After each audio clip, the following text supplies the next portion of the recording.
개미와 배짱이 이야기를 알 겁니다. 개미는 성실했고 성실하게 일을 했습니다. 그리고 배짱이는 노래하면서 즐기면서 살았다는 이야기이죠. 우리는 개미처럼 열심히 살아왔습니다. 올해를. 어떤 사람들은 배짱이처럼 즐거움을 위하여 열심히 살아왔습니다. 그리고 올해를 마무리하는 자리에 와 있습니다. 한 해를 마무리하면서 이런저런 생각이 많이 들 것입니다. 여러분은 어떻습니까? 저도 이런저런 생각이 많이 듭니다. 그러나 아마도 가장 많이 드는 생각은 허무함일 것입니다. 성도 여러분, 오늘 말씀에 보면 솔로몬은 나는 인생을 3가지 열심으로 살아왔다라고 말합니다. 우리 역시도 올해 3가지 중에 1가지를 아니면 3가지 다 아니면 2가지의 열심을 내며 살아왔을 것입니다. 그러면 솔로몬 왕이 말하는 3가지 열심은 무엇이었을까요? 아마 우리는 이 3가지 중에 1가지나 2가지나 3가지를 가지고 올해 열심히 살아왔습니다. 본문 10절 말씀에 솔로몬은 첫 번째 자신이 무엇을 찾는 데 열심을 냈는지를 보여주고 있었습니다. 10절 다 같이 2장 10절입니다. 시작. 무엇이든지 내 눈이 원하는 것을 내가 금하지 아니하며 무엇이든지 내 마음이 즐거워하는 것을 내가 막지 아니하였다. 이렇게 나옵니다. 여기서 이 수고라는 단어는 진절머리가 날 정도로 노력을 했다. 열심을 냈다는 말이에요. 여기 그리고 내 눈이 원하는 것, 즐거워하는 것 이렇게 보면 솔로몬은 세상의 즐거움을 찾는데 진저리가 날 정도로 열심을 했다는 거예요. 열심을 냈다. 그래서 3절부터 9절, 10절 전에 3절부터 9절에 보면 솔로몬은 어떤 즐거움을 찾는데 그렇게 열심을 냈는지가 나옵니다. 오늘 솔로몬은 3가지 열심을 냈어요. 첫째는 세상의 즐거움을 찾아보려고 했다는 거예요. 3절부터 9절에 보면요, 솔로몬이 말하기를 나는 술도 먹어봤다, 사업도 크게 해봤다, 집도 지어봤다. 이게 3절부터 9절의 내용이에요. 왜 이렇게 했냐면 이렇게 하면 즐거울 줄 알아서 이 즐거움을 찾기 위해 열심을 냈다라는 거예요. 포도원도 크게 만들어봤다, 연못도 아주 멋있게 만들어봤다, 그리고 많은 신하와 종들도 고용해봤다, 그리고 소와 양떼를 더 많이 가져봤다, 은금 보배를 쌓아보기도 했다, 노래하는 곳에 가서 노래를 불러보았다. 이게 9절까지 나오는 내용이에요. 그리고 내가 노래 잘하는 사람의 노래를 들어봤다. 이 모든 것을 한 이유가 뭐냐면 세상의 즐거움을 찾아보려고 열심을 냈다라는 거예요. 솔로몬은 분명히 말합니다. 이것들이 나에게 기쁨을 주었다는 거예요. 잠깐의 기쁨을 주었다. 10절을 볼까요? 읽어볼까요? 다시 한번요. 시작. 이는 나의 모든 수고를 내 마음이 기뻐하였음이라. 이것이 나의 모든 수고로 말미암아 얻은 몫이로다. 자, 10절 조금 전에 읽었던 그 10절에 보세요. 내가 즐거움을 막지 않았다. 3절부터 9절까지 술도 먹어보고 사업도 크게 해보고 집도 크게 해보고 집도 늘려보고 포도원도 지금보다 다 크게 해보고 연못도 크게 지어보고 소와 양떼와 재산도 늘려보고 노래도 들어보고 노래도 불러보고 그렇게 세상의 즐거움을 찾으려고 열심을 해봤는데 그 열심히 낸 결과가 뭐예요? 기쁨이 있었다는 거예요. 근데 그 기쁨이 뭐예요? 잠깐이었다는 거예요. 분명히 이런 기쁨을 찾으면 여러분 기쁨은 와요. 잠깐은 기뻐요. 그런데 솔로몬이 말하기를 잠깐은 마음이 기뻐지는데 이것에 대한 결론을 11절에 말하는 것입니다. 읽어볼까요? 시작. 그 후에 내가 생각해본즉 내 손으로 한 모든 일과 내가 수고한 모든 것이 다 헛되어 바람을 잡는 것이며 해 아래서 무익한 것이었다. 자, 3절부터 10절까지의 내용을 지금 말하는데 수고했는데 즐거움은 있었다는 거예요.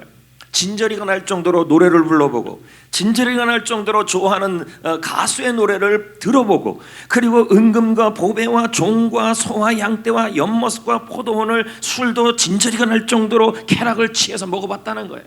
근데 잠깐은 즐거웠다는 거예요. 근데 11절의 결론이 뭐예요? 세상의 즐거움을 위해서 열심히 냈고 열심히 살았다는 거예요. 그런데 뭐예요? 그 모든 수고가 바람 잡는 것 같았다. 기쁨은 있었지만 바람 잡는 것 같았다. 해 아래 수고가 무익했다.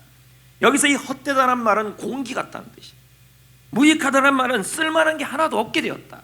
그리고 아무런 보람도 없었다는 거예요. 진절이 날 정도로 노래를 들어보고 노래를 불러보고 그리고 술도 먹어보고 사업도 크게 해봤지만 처음에는 약간은 얼마간에는 즐거움과 기쁨이 있었지만 결국 나중에 결론은 뭐냐면 아무 유익이 없었다는 거예요. 여러분, 세상의 즐거움은 물론 열심을 내서 우리는 찾아가요. 그냥 둬도 그럽니다. 통해서 좋아하는 가수의 노래를 들어보고 내가 또 불러보기도 하고 차도 바꿔보기도 하고 집도 크게 해보고 찾아도 여러분 마음은 즐거워요 처음에는. 그러나 지나고 나면 또 허전해져요. 허무해지고요. 왜 그럴까요? 솔로몬은 그 이유를 전도서 1장 8절에 설명하고 있어요. 왜요? 내가 찾는 즐거움보다 내 안에 있는 그 욕망과 욕심이 더 크기 때문이에요. 아무리 즐거움을 찾아도 만족이 안 돼요.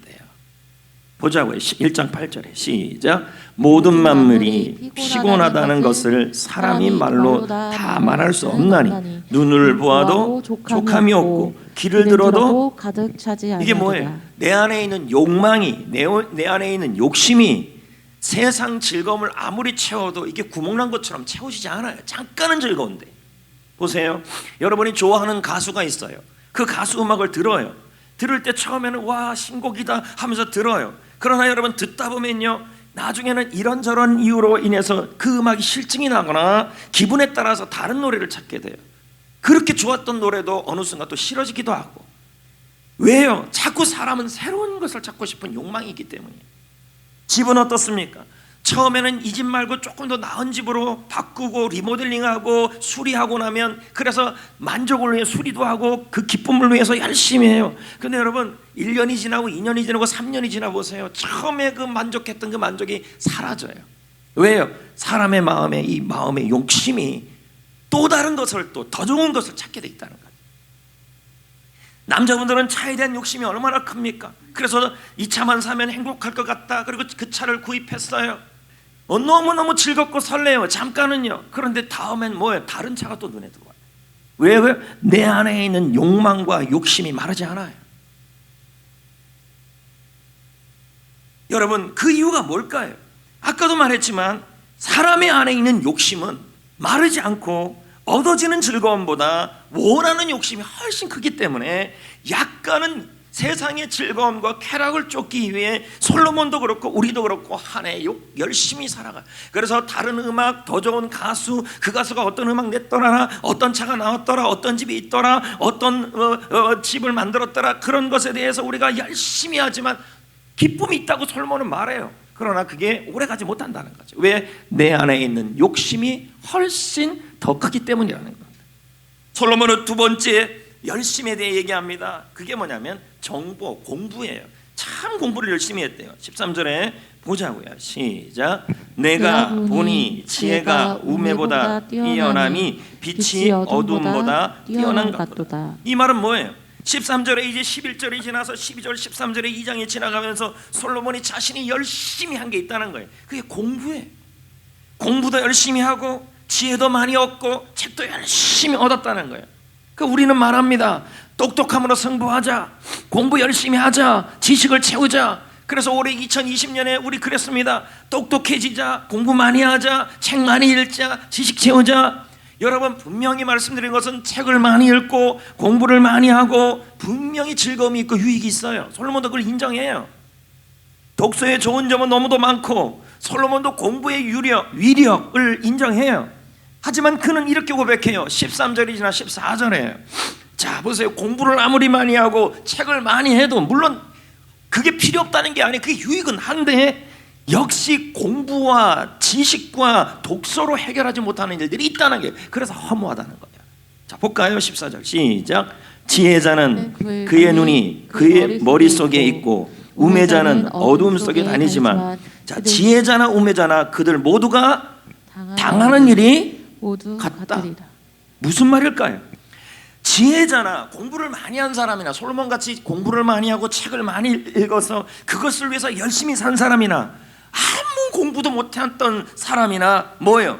통제할 수 없는 상황을 만나는 건 같다는 거예요. 여러분 공부 많이 해도 원인 모를 일을 겪기도 하고 공부 안 해도 그럼 잘못 얘기했다가 아이들이 이거 들었다가 그러면 공부 안 해도 고난 오고 공부 안 해도 공부해도 고난이 오고 공부 안 해도 암 걸린다면 차라리 공부 안 하리라. 그게 아니라 솔로몬은 공부와 그리고 독서의 유익을 얘기해요. 분명히 유익도 있고 도움이 있는데 그러면서도 그것을 위해서 열심을 냈지만 나에게 있는 허무함이 있다라는 거예요. 그 허전함이 있다라는 거예요. 그게 뭘까요? 공부를 많이 한 사람이나 공부를 적게 한 사람이나 책을 많이 본 사람이나 책을 적게 본 사람이나 통제할 수 없는 환경을 모두 당한다는 거예요. 그게 병일 수도 있고 그게 원인 모를 고난일 수도 있고 재난일 수도 있다는 거예요. 그래서 여러분 유독 똑똑한 사람들, 공부 많이 한 사람들, 책 많이 본 사람들, 그래서 그 똑똑함으로 자신감이 있는 사람들은요 고난이나 재난이나 병을 만날 때 분노를 많이 해요. 저 사람은 공부도 안 하고 대충 살았는데 나는 이렇게 공부 열심히 했는데 내가 봐도 나는 똑똑한데 그럼 내가 더 잘 살아야 되는 거 아니야? 왜 나는 맨날 이렇게 병을 걸리고 고난을 당하는지 몰라. 공부를 열심히 하고 책을 열심히 보고 독서를 열심히 해서 목표를 삼고 책이 독서가 목표가 돼서 살아가는 사람들이 많을 거예요. 그것은 여러분의 인생에 유익은 줄 것입니다. 기쁨도 줄 것이에요. 그러나 여러분 인생의 질병과 고통과 전염병 앞에 허무함을 느낄 거라는 거예요. 왜? 나의 지식과 내가 그렇게 열심히 얻었던 정보와 공부와 책의 유익들이 그 모든 것을 통제할 수 없었다는 걸 솔로몬이 얘기할 수 있다는 거죠. 더욱더 지식으로 통제할 수 없는 것이 있었습니다. 그것이 뭐냐? 죽음이에요. 그래서 이게 13절 14절에 지나 솔로몬이 죽음에 대한 얘기를 해요. 지혜가 많으면 뭐하고 공부를 못하면 뭐하냐? 똑같이 죽는다는 거예요. 자, 잘못 읽었다가는 이거 허무주의가 될 수 있는데 솔로몬은 명확하게 말합니다. 공부도 유익하고 즐거움이 있다. 그래서 열심히 하라. 그러나 우리가 좀 인정할 건 인정하라는 거예요. 감당할 수 없는 환경과 질병 앞에 지식과 공부는 힘이 없었다.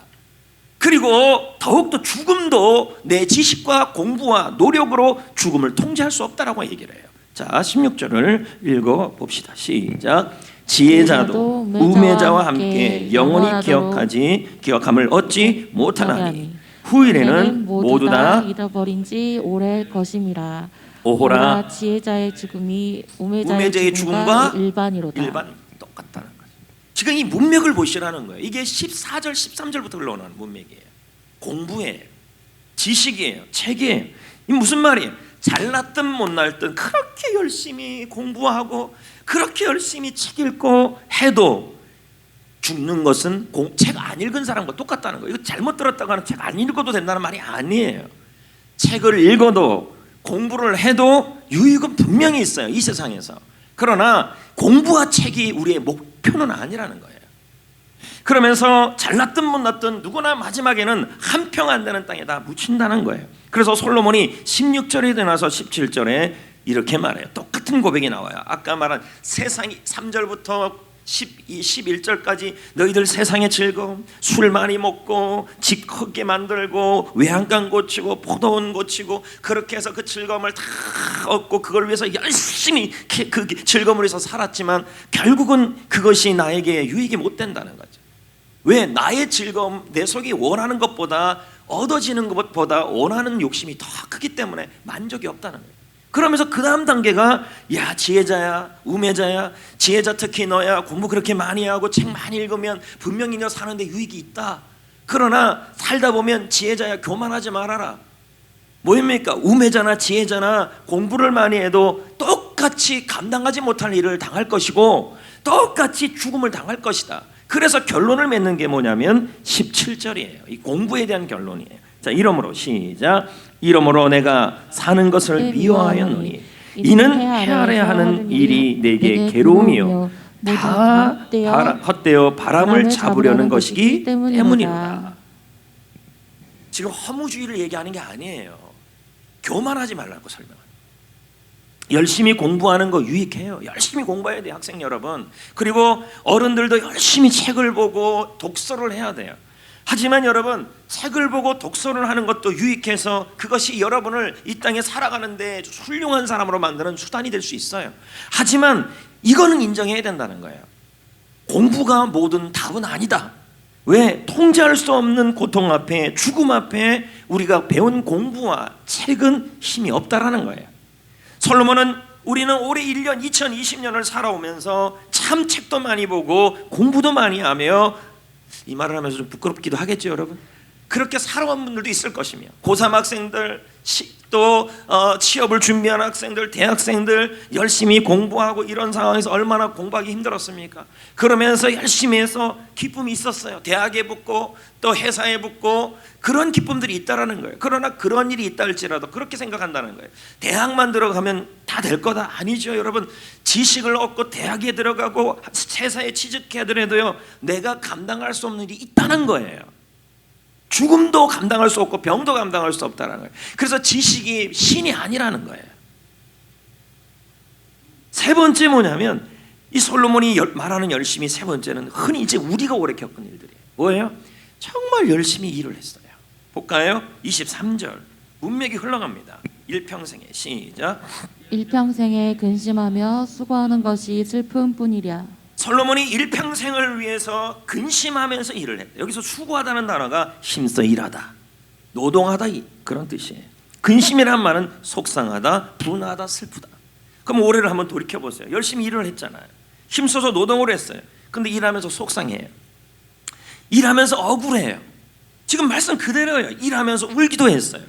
그렇게 애를 쓰며 2020년을 달려왔어요. 그런데 여러분, 남는 게 뭡니까 지금요? 솔로몬이 말하기를 뭐라 그래요? 허무하다는 거예요. 열심히 살아왔는데.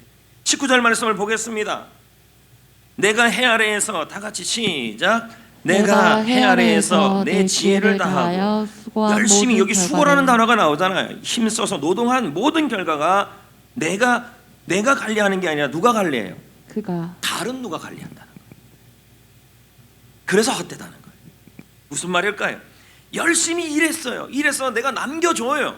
그런데 남겨주어도 다른 사람이 잘 관리한다라는 보장이 없다는 거예요. 내 뒤를 잇는 후임자나 아들에게 물려준다 해도 그가 지혜롭게 관리할 수도 있지만 못한다는 보장이 맞다는 거죠. 그래서 이것을 전도서가 고백한 거 아니겠습니까? 네가 큰 일을 하고 의미 있는 일을 하고 뭔가를 이루어 놓아도 허무할 수도 있다는 거예요. 왜냐하면 그 뒤에 인수인계를 하는 사람이 잘한다는 보장이 없다는 거예요. 그래서 18절에 한 번 더 언급하는 것입니다. 제가 읽어보겠습니다. 내가 해 아래서 내가 한 모든 수고를 미워한다. 솔로몬이 이렇게까지 얘기해요. 왜요? 내 뒤를 이을 자에게 내가 아무리 뭐해도 뒤에 이을 사람에게 그냥 넘겨준다는 것입니다. 자신은 못 누린다는 거예요. 여러분, 미국 역사상 최고의 부자를 록펠러라 그러지 않습니까? 그는 한 달에 100억을 벌었어요. 한 달에요. 하지만 그는 어떻게 살았냐면 하루에 비스켓 3개 먹고 살았어요. 에이스 크래커 있잖아요. 그거 3개 먹고 살았다. 참 재미있는 것은 그렇게 한 달에 100억씩 버는데 누리질 못하고 죽었어요. 그냥 아침에 비스켓 하나, 점심에 비스켓 하나, 저녁에 비스켓 하나. 자신은 그렇게 열심히 일 했지만 모든 재산을 누리지 못하고 엉뚱한 사람이 다 쓰게 됐다는 거예요. 그래서 솔로몬이 이런 결론을 내리지 않습니까? 22절 읽어볼까요? 시작. 사람이 해 아래서 행하는 모든 수고와 마음에 애쓰는 것이 무슨 소득이 있으랴. 솔로몬의 고백이에요. 공부를 열심히 하고 독서도 열심히 해야 한다. 솔로몬의 말이에요. 지금요. 이거 하지 말라는 말이 아니에요. 분명히 솔로몬이 말했어요. 기쁨이 있다. 공부의 기쁨도 있고 독서의 기쁨도 있다. 일도 열심히 해라. 그리고 즐거움을 위해서 집도 리모델링하고 뭐 이렇게 열심히 하라. 그리고 노래도 들어보고 노래도 불러보겠지. 그러면 분명히 기쁨도 있다. 근데 그 기쁨은 영원한 기쁨이 아니라는 거야. 잠깐의 기쁨이라. 그리고 우리는 허무함이 남는다는 거죠. 근데 참 감사한 건 솔로몬의 2장의 결론이 이렇게 맺어지지 않아요. 하나님은 뭐라 말씀하실까요? 자, 오늘 읽은 24절의 핵심이에요. 읽어볼까요? 다 같이요. 시작. 사람이 먹고 마시며 수고하는 것보다 그의 마음을 더 기쁘게 하는 것은 없나니 내가 이것도 본즉 하나님의 손에서 나오는 것이다. 여러분, 여기서 핵심이에요. 솔로몬의 결론이 나와요. 먹고 마시고 수고하는 게 뭘까요? 하루하루예요. 근데 솔로몬이 보세요.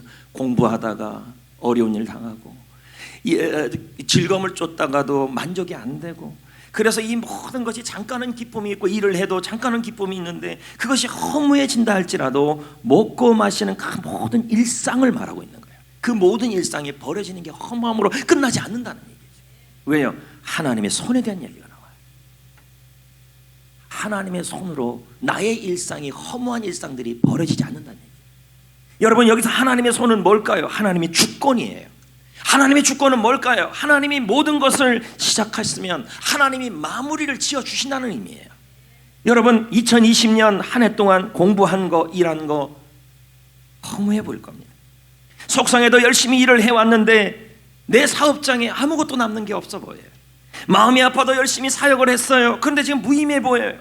그래서 나의 모든 날들이 버려지는 날처럼 보이는 것입니다. 그런데 솔로몬이 뭐라고 합니까? 먹고 마시고 수고했다. 그래서 열심히 일을 하고 공부하고 책을 보고 그리고 즐거움을 쫓아서 그것이 허무하게 보여도 그 먹고 마시는 모든 일상은 하나님의 손 안에 있다는 뜻이에요. 이게 무슨 뜻입니까? 하나님 앞에서 허무해지고 버려질 날은 없다라는 거예요. 감당하지 못할 일이 있어도, 어려운 일이 있어도, 죽을 일이 생겨도 하나님의 손 안에 있다는 말이야. 나의 하루하루가 허무한 날이 없다는 거예요. 이것은 결국 무슨 의미예요? 2020년 한 해 공부한 거, 일한 거 다 허무해 보이고 열심히 살아줘도요, 내가 그것이 무의미해 보여도요, 하나님 앞에서는 어떤 날도 버려지는 날은 없다라는 말이에요. 할렐루야. 여러분, 사도행전 27장에 보면 바울은 복음을 전하려고 로마로 갑니다. 그러다가 풍랑을 만나죠. 그때 저는 바울의 생각을 한번 해봤어요. 그동안 열심히 복음을 전했죠. 사역을 했죠. 여러분, 바울은 똑똑한 사람입니다. 그러면 솔로몬 말한 것처럼 열심히 사역하고 열심히 일했지만 감당하지 못할 일이 있을 때 바울의 마음이 뭐예요? 나의 날들이 버려지는 것 같죠. 내가 사역한 것들이 다 하루하루가 버려지는 것 같고 지금 이 모든 사역들이 일순간에 전부 끝난 것처럼 무의미해 좀 보이는 거죠. 지식이 무슨 소용이 있어요, 풍랑 앞에. 이런 마음이 그럼 내가 쌓은 지식이 무슨 소용이 있냐? 내가 공부한 게 뭔 소용이 있냐? 내가 복음을 전한 게 뭔 소용이 있냐? 나의 날들은 다 버려진 것 같은 그런 생각이 들어요. 역시 그래도 하나님이 바울에게 나타나 뭐라 그럽니까? 이 모든 날들은 버려지는 게 아니다. 하나님의 손 안에 있다. 하나님이 다스리고 통치하신다. 하나님의 주권을 말합니다. 사도행전 27장 23, 24절을 다 같이 읽어볼게요. 시작. 내가 속한 바 곧 내가 섬기는 하나님의 사자가 어젯밤에 내게 대서서 말하되 바울아, 두려워하지 말라. 내가 가이사 앞에 서야 하겠고 또 하나님께서 너와 함께 항해하는 자들을 다 내게 주셨다 하셨으니 버려지는 날은 없다. 내가 폭풍을 다스릴 것이다. 너의 인생을 시작하신 분은 너의 인생을 시작한 것도 나고 너의 인생을 마무리하는 것도 나다. 내가 그 날들을, 그 네가 보기에 허무했던 그 모든 날들을 다 유익하게 할 것이다. 그 말이 되는 거. 가이사 앞에 서야겠다. 여러분의 인생에 반드시 유익 있는 날이 되게 하여 줄 거라는 거예요. 그러기 위해서 우리가 해야 될 일이 있는데 바로 감사예요. 왜 그렇습니까? 제가 성경을 뒤져보니까요, 이런 말씀이 뭐로 받으면 버릴 것이 없다라는 단어를 찾는 게 여기에요. 자, 보자고요. 디모데후서 4장 4절 시작. 하나님께서 지으신 모든 것이 선함에 감사함으로 받으면 버릴 것이 없나니. 자, 뭐로 받으면 그날이 우리에게 버릴 것이 없게 된다는 말이에요. 하루하루를. 여러분, 버려진 날도, 허무한 날도, 눈물 나는 날도 그냥 두면은 버려질 날이 될 수 있지만 내가 그 버려진 날도 감사함으로 그 하루를, 그 허무한 날을 감사함으로 받으면 버릴 날이 없다는 거예요. 박필 목사가 이런 말을 하잖아요. 우리 인생의 모든 것은 버릴 것이 없다. 모든 것은 인생의 자원이고 축복의 재료이다. 그러므로 감사함으로 받으면 버릴 것이 하나도 없다. 감사로 살아가면 분명 행복한 인생이 될 것이다. 여러분, 하나님은 말씀합니다. 너의 삶을 내가 시작했다. 그러니 내가 반드시 너의 인생을 마무리 지을 것이다. 이게 하나님의 말씀이에요. 이건 하나님의 손 주권을 말해요. 그러므로 그렇다면 하나님 우리에게 말씀하시는 거 아니겠습니까? 너의 인생, 너의 모든 하루하루가 어떨 때는 버려지는 날 같고 허무한 날 같고 없어도 되는 날 같아도 그 하루를 살아갈 때 그냥 허무함에 살아가면 말 그대로 버려진 날이 되겠지만 우리가 그 날을 감사함으로 하루를 살아가면 그 하루가 버려지는 날이 되지 않을 것이라는 거예요. 있습니다.